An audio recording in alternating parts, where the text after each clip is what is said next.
There are millions of high school students all over the world, including myself. Many of these high school students see the transition from one semester to the next as a way to get better grades and improve their GPA. I personally see it as a way to improve my reading and writing skills, which AP Lang has helped me throughout this entire year. I have improved in 3 tremendous ways while reading and writing. The first way is reading with 1 punctuation and 1 word at a time, reading with passion and patience, and number 3, fondling in the details. Yes, I have improved on this again. Let's elaborate on the first improvement of reading 1 punctuation and 1 word at a time. If you go to my reading journal compilation and flip it open to tab number 1, it will bring you to my A&P reading journal. In this reading journal, you will see that I said, the use of color also makes the time period more relevant. Updike says, checkered board, green and cream rubber tile floor. The description of the floor sets the story in the 50s. Specific colors and designs remind the reader of common trends then and make it easier to understand. The first word, checkered board, reminded me of a board that you would play the game checkers on. This is what I pictured in my mind. Then, when it said green and cream, I imagined green and white being the colors. Then rubber tile reminded me that tile is normally used in floors. This is a common trend in the 1950s. I knew this because I have read and seen the movie and the book The Help. It was based in the 1950s and had a very similar setting. Reading this word by word helped me understand that it was similar to The Help and led me to understand it was in the 1950s. The next piece of evidence I have for this improvement is on tab number 2 of my reading journal compilation. If you flip this tab open, you will see that it is in my gun control reading journal. I say in this reading journal, on page 565, she states, concealed carrying of firearms by citizens with no prior felony record or a history of severe mental illness decreases violent crime, providing a large benefit both to the individuals who carry and the public as a whole. Clearly, Thompson supports the ownership of guns if the ownership is controlled and monitored by the government or officials so our country remains safe. However, she does not believe that the use of guns should not be restricted based on location. A few paragraphs later, she says regulations such as gun-free zones which serve only to disarm and/or harass gun owners are counterproductive and should be eliminated at local, state, and federal levels. She goes on to discuss the unconstitutionality of these gun-free zones, explaining how American legislation should change these laws. Whew, I'm going to need some water after reading that. Reading her text word by word helped me pick out important words to understand what she was saying, such as no prior felony, illness, crime, benefit, public, regulations, counterproductive, and eliminated. Without reading her text 1 word and 1 punctuation at a time, I would not have gained the understanding that I did from her text. Thompson obviously wanted to fit as many facts and as much information as she could into her essay to make herself seem as credible as possible. However, if you didn't read this essay word by word, you would not have gotten the full effect and it would not have made much sense.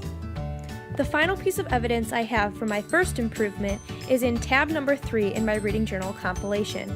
This brings you to my Huckleberry Finn reading journal.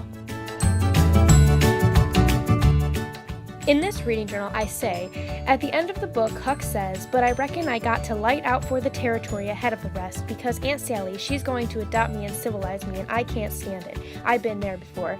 He was able to come so far on his own, his dream is ruined when Aunt Sally says she'll adopt him. In the time period of the 1830s, diction is very important to understand what is being said, and it is depicted in Huckleberry Finn. If you don't understand what they're saying, you will not understand what's going on.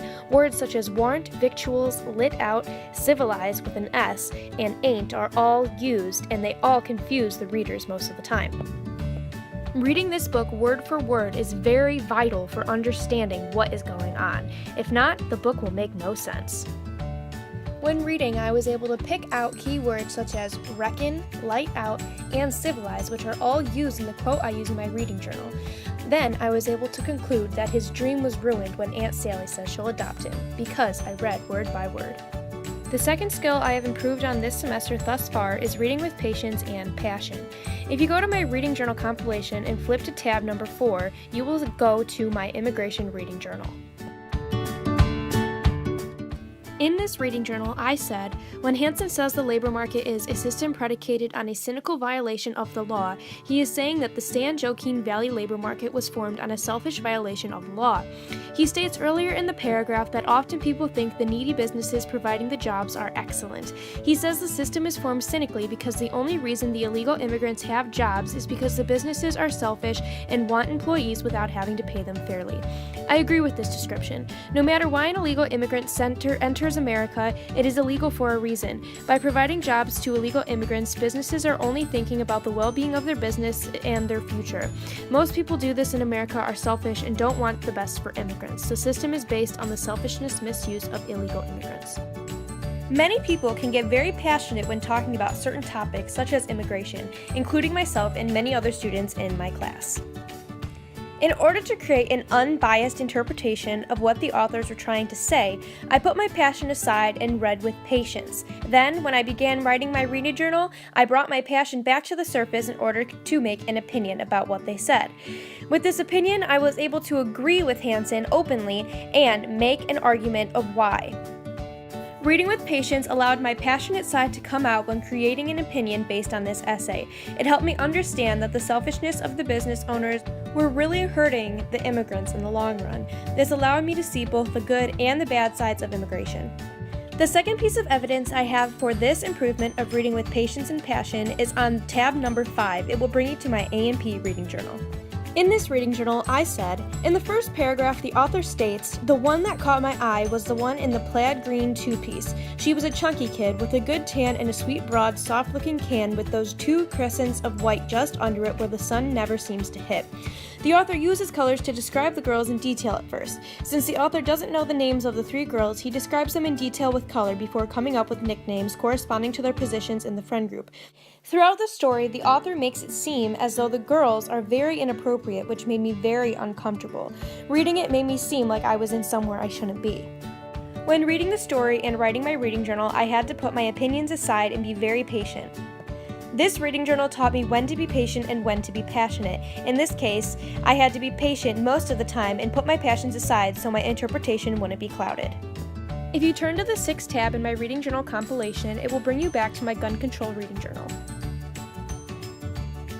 In this reading journal, I say, Dazuka does not strike me as a person trying to be fair. In paragraph 7, she states, the National Rifle Association is fond of quoting a University of Wisconsin study that says, gun control laws have no individual or collective effect in reducing the rate of violent crime.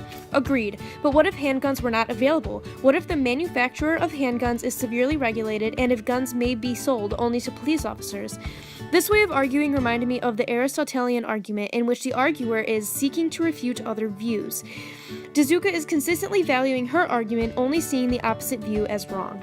Similar to my immigration reading journal, passion can sometimes cloud understanding. However, in this case, Dazuka was the one with an essay that was too opinionated to get her point across clearly. The passion I have towards this issue helped me realize that she was using a very Aristotelian argument, and it made her seem as an unfair person. The question I was answering was whether or not she was fair or unfair. Reading her essay with the passion I possess and the patience through her one-sided argument made understanding the level of fairness easier, because my passion helped me understand that there are more than just one side to every single argument.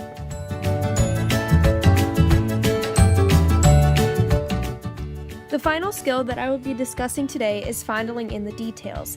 If you turn to tab number 7 in my reading journal compilation, you will see that it brings you to my reunion reading journal. For this particular reading journal, we had to create our own questions to relate to the story. I responded to my question of what was the use behind beginning and ending the story in the same way with, the words Cheever says are, the last time I saw my father. These words match perfectly with the last words of the story 2 pages later. He begins before the experience is explained, making an emotional rise out of the reader, wondering why he hasn't seen his father. When reading the first paragraph, I believed his father had passed away after the last encounter due to the in-depth descriptions and use of all 5 senses. However, he did not pass away, only their relationship did. The ending acts as an explanation as to what the author meant the first time those words were said, bringing it around full circle. The last time he says those words, another emotion is explored. Instead of sadness or guilt, it is more anger and unhappiness. Charlie is obviously unhappy with the way his father acted and wanted to have a father that was a more significant part of his life. Soon after I ended this story, I realized that the last line was identical to the first line of the story. As I explain in my reading journal, this makes two very different emotions arise. Both of the lines ultimately had the same exact meaning, but emotionally, their meanings were very different. By fondling in the details, I was able to see the emotional impact by the beginning and the ending being identical. After reading the whole entire story, I went back and noticed it, and I was able to see that the emotions were completely different, and it was very impactful. Now flip to the 8th tab in my reading journal compilation. It will bring you to my reunion journal once again. In this reading journal, I say, the first sentence Cheever says to begin his story is, "The last time I saw my father was in Grand Central Station." Recalling the experience from the future, he calls his dad father. He does this multiple times when distinguishing who is talking during the dialogue. However, at the end of the story, Charlie calls his father daddy within the dialogue.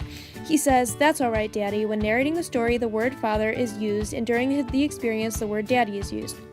After many years of separation, Charlie was still a child with optimism that his father wasn't as bad as he may seem from stories. But after the experiences, the poor treatment of others firsthand causes a realization that the time apart had been good reasoning. The tone changes after the experience because, instead of the commonly known term daddy with a positive connotation, the negative experience set back their relationship even farther, making him seem more like an idea rather than an actual person willing to support Charlie mentally and physically. As a young boy, Charlie calls his dad Daddy, and his dad is almost proud of this fact. When writing Reunion, as he narrates, he calls his dad Father because he never sees his dad after the story. Since I fondled in these details, I was able to see an emotional bond between them that was never there. Now flip to tab number 9 in my reading journal compilation. It will bring you to my Huck Finn reading journal. When the king and duke are pretending to be uncles of a family with a recent death, the king says he liked everybody, so it's fitting that the funeral orgies should be public. Twain used this malapropism to satirize the role of the king. Normally, a king would know how to speak publicly with success and ease. However, he says orgies instead of services. When speaking of funerals, usually the word services is used. When the king realizes his mistake for the 3rd time, he says, "I say orgies not because of the common term, because it ain't obsequies being the common term, but because orgies is the right term. Obsequies ain't used in England no more now. It's gone out. We say orgies now in England." He keeps his character and makes up excuses for his mistakes, which everybody believes. The king and the duke are obvious con artists faking their identities to get royal treatment from Huck and Jim.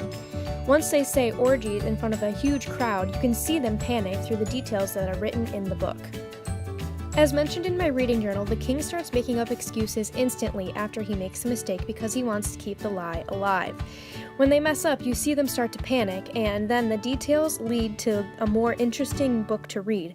Without fondling in the details, I would not have seen this. Reading one word and one punctuation at a time, reading with patience and passion, and fondling in the details are all 3 highlights of my semester so far in AP Lang.